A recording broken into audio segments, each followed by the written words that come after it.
नमस्कार दोस्तों कल से आप देख रहे होंगे निखिल कामत और एलॉन मस्क का एक पॉडकास्ट आया है जिसको लेकर काफी चर्चा चल रही है। निखिल कामत आप सब जानते हैं कि जीरोधा के को फाउंडर हैं और उनके द्वारा जब टीजर जारी किया गया एलॉन मस्क के साथ तो काफी ज्यादा प्रिडिक्शन हो रहे थे कि क्या कोई पॉडकास्ट आने वाला है, क्या होने वाला है। लेकिन फाइनली कल लगभग 2 घंटे का ये पूरा पॉडकास्ट आया जिसके अंदर कई चीजों के बारे में बातचीत हुई है। लेकिन इस वीडियो में हम कुछ इंपॉर्टेंट मुद्दों पर बात करेंगे, इंक्लूडिंग यहाँ पर जो उन्होंने कहा है कि अगले 10 से 20 वर्षों में जो वर्किंग है, जो आप काम करते हो ट्रेडिशनल, जो आज के डेट में आप काम करो, ये ऑप्शनल हो जाएगा। जरूरी नहीं है कि आपको वो करना पड़ेगा। तो इसका असर क्या होगा, क्या चीजें, वो सब कुछ मैं आपको डिटेल से बताऊंगा। देखो, सबसे पहले तो मैं आपको बता दूं कि निखिल कामत के द्वारा एक यूट्यूब पर पॉडकास्ट चैनल है जिसका नाम है पीपल बाय WTF। और उसी के अंदर मतलब आप देखोगे पास्ट में बहुत सारे बड़े जो पर्सनालिटीज़ हैं वो आ रखे हैं, including prime minister Narendra Modi ji भी उनके पॉडकास्ट में आए हुए हैं। तो एलॉन मस्क का अपीयरेंस जो है वो यहाँ पर देखने को मिला। आप देख सकते हो इस तरह का कुछ पॉडकास्ट था, लगभग 2 घंटे, काफ़ी बड़ा था ये। और यहाँ पर उन्होंने कई मुद्दों पर बातचीत की, इंक्लूडिंग द पॉलिसी इनसाइट्स, जो AI को लेकर प्रोडिक्शंस है, ग्लोबल ट्रेड पर उनका क्या व्यूज़ है, पर्सनल रिविलेशंस, कई चीज़ों पर उन्होंने चर्चा की है। लेकिन मैं आपको बता दूं कि जब ये पॉडकास्ट आने वाला था उसके पहले जब टीजर जारी किया था तो काफ़ी सारे लोग इसको डिस्कस कर रहे थे कि क्या कोई AI डीप फेक के थ्रू इसको बनाया गया है। क्योंकि यहाँ पर इनफैक्ट अगर आप देखोगे एलॉन मस्क का जो ग्रोक है उनसे भी पूछा गया टीजर के बारे में तो उसने भी ऐसा सजेस्ट किया कि AI जनरेटेड लगता है। क्योंकि आप समझिए एलॉन मस्क की जब भी बात होती है तो कहीं ना कहीं यहाँ पर उनसे जुड़ा हुआ है ये AI। अगर आप देखोगे तो उसके पीछे उन्होंने काफ़ी वर्क किया है, काफ़ी ज़्यादा उसके बारे में डिस्कशन करते हैं। तो ऐसा ही कुछ लग रहा था, लेकिन फाइनली ये पॉडकास्ट आ गया। तो सबसे पहले देखते हैं कि यहाँ पर कौन कौन चीज़ों पर बातचीत की गई है। देखो, यहाँ पर इमिग्रेशन, टैलेंट, H1B वीज़ा, पिछले कुछ समय से आपने देखा होगा ये काफ़ी ज़्यादा न्यूज़ में रहा है। स्पेशली ट्रंप ने जिस तरह से H1B वीज़ा के ऊपर फीस लगाया है $1 लाख, तो एक तरह से बहुत ज़्यादा मुश्किल हो गया किसी भी कंपनी के लिए, अमेरिकन कंपनी के लिए, कि भारत से, दुनिया भर से जो टैलेंटेड पीपल हैं उनको अमेरिका में बुलाएं, क्योंकि वो $1 लाख फी पे करना पड़ेगा। तो देखो, एलॉन मस्क से जब इसके बारे में पूछा गया तो उन्होंने कहा कि देखिए, अमेरिका को H1B वीज़ा, जो स्पेशली स्किल्ड इंडियन इमिग्रेंट्स है, उससे बहुत ज़्यादा फायदा हुआ है, ऐसा एलॉन मस्क ने कहा। इनफैक्ट उनका यह भी कहना था कि उनकी खुद की जो कंपनी है, टेस्ला है, जितनी भी उनकी कंपनीज हैं, स्पेस एक्स, तो उसको भी काफ़ी फायदा हुआ, क्योंकि अमेरिका में खुद वहाँ पर जो स्पेशलाइज्ड टैलेंट है उसकी कमी है। वहाँ पर खुद अमेरिका में वो टैलेंट नहीं है, इसीलिए H1B वीज़ा के थ्रू जो लोग आए, स्पेशली भारत से जो आए, उससे काफ़ी फायदा हुआ है। साथ ही साथ उन्होंने क्रिटिसाइज भी किया कि H1B प्रोग्राम को जिस तरह से मिसयूज़ किया जाता है। क्योंकि एक्चुअली असली मुद्दा अगर आप देखोगे, कई चीज़ें निकल कर आई हैं सामने कि H1B वीज़ा जो है इससे फ़ायदा तो हो रहा है अमेरिका को, लेकिन कुछ ऐसे कंपनीज हैं जो इसका मिसयूज़ करती हैं। मतलब बहुत सारे जो टैलेंटेड पीपल है वो एक ही कंपनी के थ्रू जो है आ जाते हैं, जिसकी वजह से यहाँ पर सस्ते में वो अपना काम निकलवा लेते हैं। तो इसी की वजह से यहाँ पर एक प्रकार से आप समझिए जो एलॉन मस्क हैं वो दोनों को बैलेंस करने की कोशिश कर रहे थे, कि उन्होंने ये भी कहा कि अमेरिका को फायदा हो रहा है, लेकिन जिस तरह से मिसयूज हो रहा है उसको क्रिटिसाइज किया। लेकिन साथ ही साथ एलॉन मस्क का ये कहना था कि हमें H1B वीजा को खत्म नहीं करना चाहिए, और ये बड़ा स्टेटमेंट है। और इसीलिए कहीं ना कहीं आप देखोगे जब ट्रंप एडमिनिस्ट्रेशन में थे एलॉन मस्क, तो कुछ ना कुछ इसी चीज़ों को लेकर विवाद चल रहा था। कभी किसी ने सोचा नहीं था कि ट्रंप और एलॉन मस्क के बीच में दरारें आ जाएंगी, प्रॉब्लम्स आ जाएंगी, क्योंकि जिस तरह से पूरा कैंपेन चला, एलॉन मस्क ने पूरा सपोर्ट किया। लेकिन कहीं ना कहीं जो पॉलिसीज थी ट्रंप की, वो शायद एलॉन मस्क को पसंद नहीं आ रही थी, और इसीलिए एलॉन मस्क ने कहा कि मैं इस फेवर में नहीं हूं कि H1B वीज़ा को पूरी तरह खत्म कर दूं।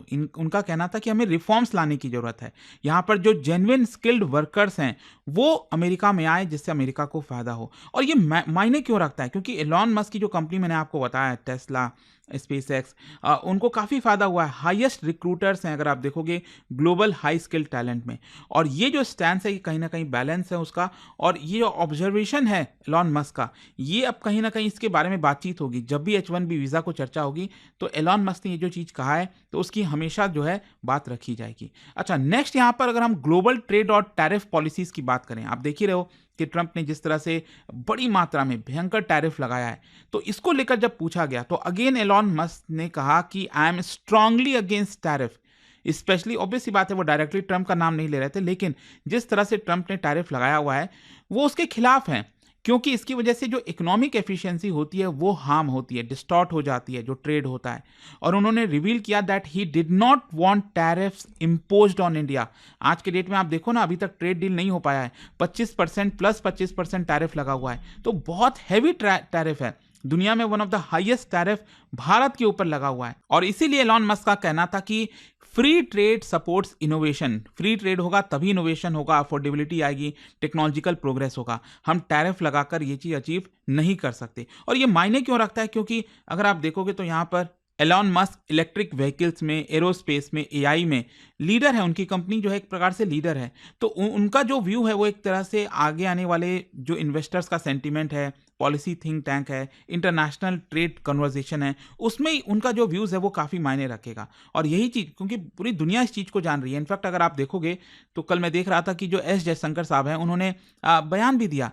ट्रम्प कहा कि एक प्रकार से अमेरिका ने और ट्रंप ने जो टर्म्स होते हैं ना ट्रेड के, जिस तरह से बातचीत होती है दूसरे देशों के साथ, वो पूरी तरह से पलट दिया है, बदल दिया है। आपको चीज़ें एकदम रिन्यूड तरीके से करना पड़ा है। और इसीलिए आप देखो कहीं ना कहीं भारत और यूएस के बीच में ट्रेड डील नहीं हो पाया। फिर इसके अलावा उन्होंने यहाँ पर अमेरिका के ऊपर जो कर्ज है, डेट है, देखो ये बहुत बड़ा मुद्दा है। एंड मैं इसके ऊपर बहुत जल्द एक वीडियो लाने वाला हूँ, क्योंकि आईएमएफ ने भी अभी रिसेंटली चेतावनी दी थी कि जो ग्रीस और इटली का डेट है परसेंटेज ऑफ जीडीपी का, अगर आप देखोगे तो उसको भी ये क्रॉस कर देगा अमेरिका का डेट।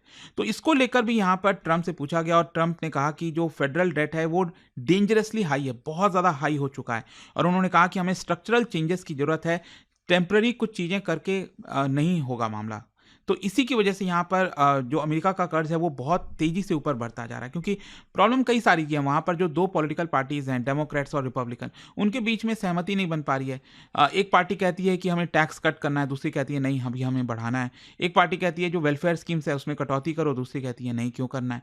तो इसकी वजह से बहुत ज़्यादा इश्यूज़ आ रहे हैं। कांग्रेस से बिल पास नहीं हो पा रहे हैं। अभी आपने देखा होगा रिसेंटली सबसे लॉन्गेस्ट शटडाउन चला था यूएस गवर्नमेंट का अभी तक के इतिहास में। तो ये सारे इश्यूज हैं। लेकिन अब मैं आता हूं फ्यूचर ऑफ वर्क को लेकर, एआई, ऑटोमेशन, क्योंकि इसके बारे में तो बहुत ज़्यादा चर्चा हो रही है कल से। क्योंकि यहां पर एलॉन मस्क ने यह कहा है कि अगले 10 से 20 वर्षों में जो वर्किंग है, जो आप काम कर रहे हो आज के डेट में, आप ऑफिस जाते हो, कंप्यूटर के सामने बैठते हो, जो भी आप काम कर रहे हो, ये ऑप्शनल हो जाएगा। मतलब जरूरी नहीं है वो आपको करना है। सो AI and automation will advance so rapidly, इतने तेजी से बढ़ेंगे एआई और ऑटोमेशन कि काम ऑप्शनल हो जाएगा। जॉब्स एक प्रकार से हॉबी जैसा हो जाएगा। मतलब अगर आपका हॉबी है कोई काम करना, जॉब करना, वो एक हॉबी की तरह होगा। और जो एसेंशियल इनकम है वो आपका ट्रेडिशनल एम्प्लॉयमेंट से अलग हो जाएगी। मतलब जो आपको इनकम अलग से आनी है वो आती रहेगी, आपको काम करना है वो एक प्रकार से ऑप्शनल की तरह देखा जाएगा। और जो प्रोडक्टिविटी गेन है वो कैपिटलिज्म को रिस्ट्रक्चर कर सकता है। क्योंकि अभी तक क्या है, कैपिटलिज्म में आप काम करते हो, जितना ज़्यादा काम करते हो, आपके पास टैलेंट है, आपके पास ब्रिलियंट माइंड है, आप काम को आगे बढ़ा सकते हो, प्रॉफिट कमाते हो, तो आप ज़्यादा पैसे कमाते हो। लेकिन अब जो है कहीं ना कहीं ये चेंज होकर वेलफेयर सिस्टम की तरफ ज़्यादा जाएगा। जो सरकारें हैं दुनिया भर में वो वेलफेयर सिस्टम की तरफ थोड़ा ज़्यादा जाएंगी, क्योंकि किसी के पास पैसा है नहीं है। फिर इसके अलावा यूनिवर्सल बेसिक इनकम, ये एक तरीका हो सकता है आगे। और जो इकोनॉमिक कंट्रीब्यूशन है उसका डेफिनेशन ही पूरी तरह से चेंज हो जाएगा।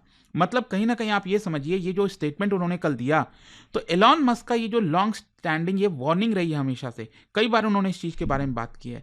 और साथ ही साथ इसकी वजह से जो गवर्नमेंट्स हैं, जो कॉरपोरेशंस हैं, उनको अपना रीस्केलिंग प्रोग्राम करना पड़ेगा, लेबर मार्केट ट्रांजिशन, बहुत सारी चीज़ें होंगी। लेकिन क्वेश्चन ये आता है कि एलॉन मस्क ऐसा क्यों सोचते हो, क्यों सोचते हैं? कई लोग क्वेश्चन करेंगे ना कि ऐसा क्या हो जाएगा 10 से 20 वर्षों में। देखो उनका ये कहना है, एलॉन मस्क का ऐसा मानना है कि एआई जो है वो ह्यूमन लेवल का जो इंटेलिजेंस है उसकी तरफ आगे बढ़ रही है। ये नहीं कहा उन्होंने कि एआई एकदम ह्यूमन ब्रेन जैसा हो गया, लेकिन हाँ काफ़ी क्लोजली उसकी तरफ आगे बढ़ रही है। और जितने भी दुनिया में फिजिकल टास्क हैं वो ह्यूमनॉइड रोबोट्स जो हैं वो कर पाएंगे। एक प्रकार से सारा काम जो फिजिकल वर्क है वो ह्यूमंस को करने की जरूरत ही नहीं पड़ेगी, वो रोबोट्स करेंगे। और ऑटोमेशन की वजह से जो प्रोडक्शन कॉस्ट होता है, एनर्जी कॉस्ट होता है, वो कम हो जाएगा। जो ऑटोनॉमस फैक्ट्रीज होती हैं वो अपने आप एक्सपैंड करेंगी। जो इकोनॉमिक अबंडेंस है इसकी वजह से government backed universal high income मिलेगा। मतलब क्या है कि जब कॉस्ट वगैरह कम हो जाता है तो आपके पास ज़्यादा चीज़ें बचती हैं, जिसकी वजह से सरकार जो है यूनिवर्सल हाई इनकम की तरफ जा सकती है। और जहां तक सवाल है कि आगे आने वाला फ्यूचर कैसा दिख सकता है, तो आप समझिए हर एक इंसान को एक बेसिक और जो कंफर्टेबल लिविंग स्टैंडर्ड है वो मिलेगा, चाहे आप कितना भी गरीब हो अमीर हो, लेकिन एक जो बेसिक स्टैंडर्ड होता है जो आज के डेट में बहुत बड़ा चैलेंज है बहुत से लोगों के लिए, भारत में भी आप देखो तो वो सभी के लिए समान हो जाएगा।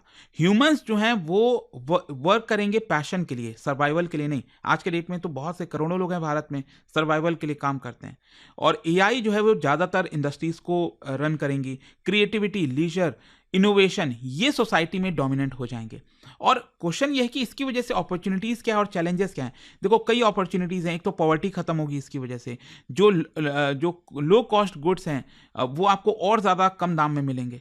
साइंटिफिक ब्रेक थ्रू होगा एआई की वजह से, ग्रेटर वेलबींग होगा, फ्री टाइम ज़्यादा मिलेगा ह्यूमंस को। लेकिन हाँ, चैलेंजेस बहुत सारे हैं। जॉब डिस्प्लेसमेंट, इसको लेकर तो काफ़ी चर्चा हो रही है। दुनिया भर में इतनी सारी कंपनीज हैं वो आपका छोड़ रहे हैं, मतलब लोगों को नौकरी से निकाल रहे हैं।